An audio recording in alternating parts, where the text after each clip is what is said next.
Hey there, Lacey here with a Sweet Pea Chef, and I hope you brought your sweet tooth today because I'm going to be sharing 4 irresistible paleo protein cookies with you. I've partnered with Bob's Red Mill. We're going to be using their paleo baking flour, and we're going to be making some paleo protein cookie magic. So let's get started.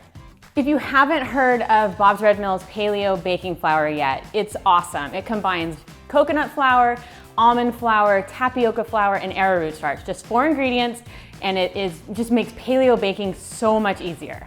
So first, we're going to start by preheating our oven to 350 degrees Fahrenheit and lining a cookie sheet with some parchment paper.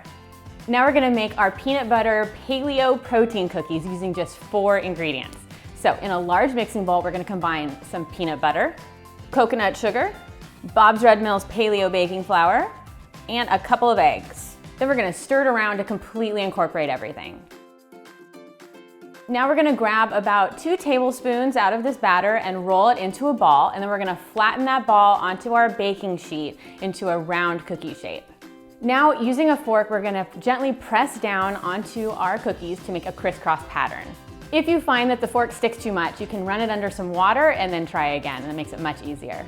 Now repeat with the remaining dough. Then we're going to transfer these cookies to the oven, and we're going to bake them for about 8 to 10 minutes.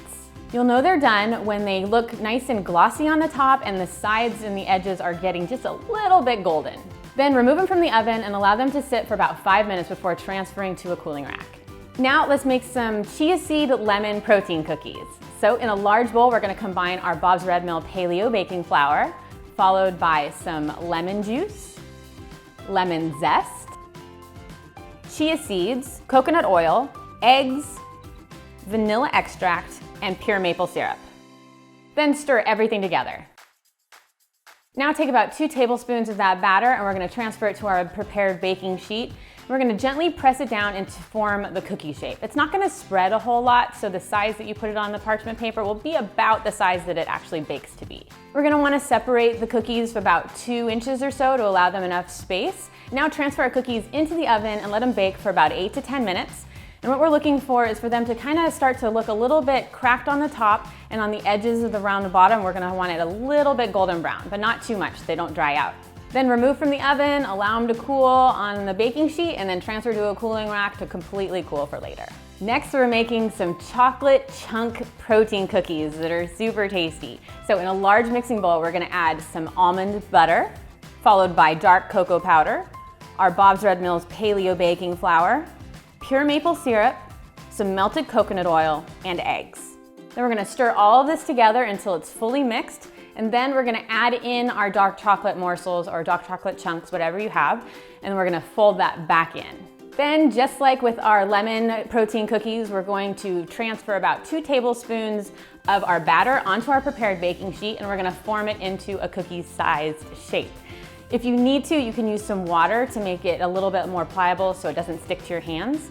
These will spread a little bit, so you want to make sure that you give them enough space on the baking sheet. Then transfer to the oven and let them cook for about 8 to 10 minutes. What we're looking for is, again, we just want them to look like a fully formed cookie. Then remove them from the oven and allow them to cool on the baking sheet for about 5 to 10 minutes, and then you can transfer them to a cooling rack to cool completely. All right, now for our 4th cookie recipe, we're going to be making no-oatmeal oatmeal raisin protein cookies.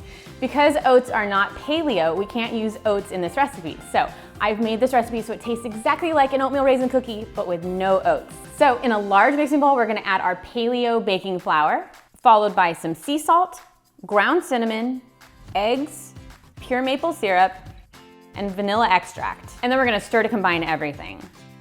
Once you have all of that fully mixed, we're going to add in our raisins, and then we're going to fold that together so that it's fully mixed in. Then we're going to transfer about 2 tablespoons of our batter onto our cookie sheet at a time, and we're going to form those into cookies. Remember, you can use water on your hands to make it so the cookie batter doesn't stick to your hands. These will spread a little bit when you bake them, so you want to make sure they're not super close to each other. You give them some space. Then transfer them to the oven and bake for about 8 to 10 minutes until the edges on the bottom are starting to turn slightly golden brown.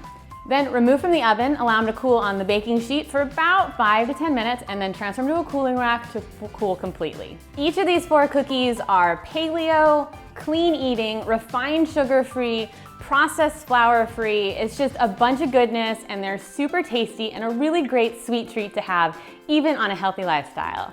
Thanks so much to Bob's Red Mill for sponsoring this recipe. Definitely make sure to check out their Paleo baking flour so you can make these cookies and muffins and all sorts of other great recipes. And make sure you subscribe so you never miss new healthy ways to enjoy tasty foods. Thanks so much. I'll see you next time.